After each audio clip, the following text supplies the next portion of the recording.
as I said, it gives me great pleasure to be here and to be your host for this afternoon with the launch of I Exist, the campaign for adults for autism here in central Scotland. I read the I Exist report for Scotland with great interest, and I must say that it really echoes much of what my experience has been over the years, both I guess as a doctor and subsequently through trying to develop services for people with autism. So, I mean, just to give a sort of illustration, I mean, something of my sort of personal journey, and I guess it sort of goes back really to when I was a medical student. And I was a medical student at a very far-seeing medical school, and in the very first term at medical school, we were sent off every Tuesday afternoon to visit. It was a course that was called Medicine in Society, and we went to factories, and we went to community centres, and on 2 occasions we went to nurseries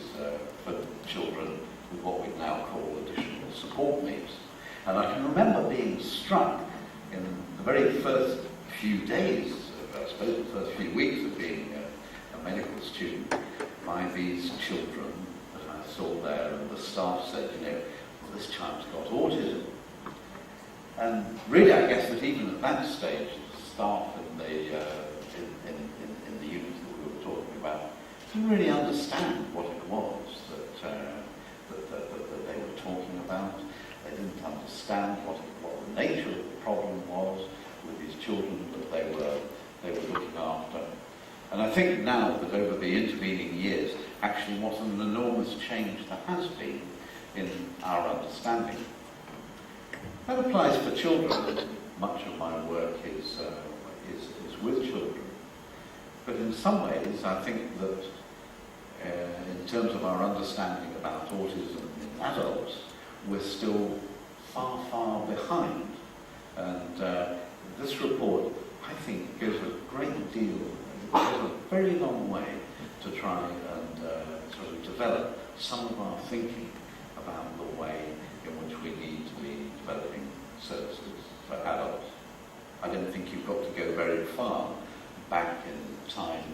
here in Scotland, even in places that are quite far forward thinking, to find that there are really no services of any kind in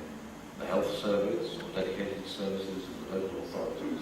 for adults with autism at all. I think we're beginning to move forward from that, but there's lots of things that we need to do. Certainly my personal experience has been that I may get a hard time from the parents of children with autism, but the thing that always makes me think is talking to the parents of teenagers, of adolescents, and young adults,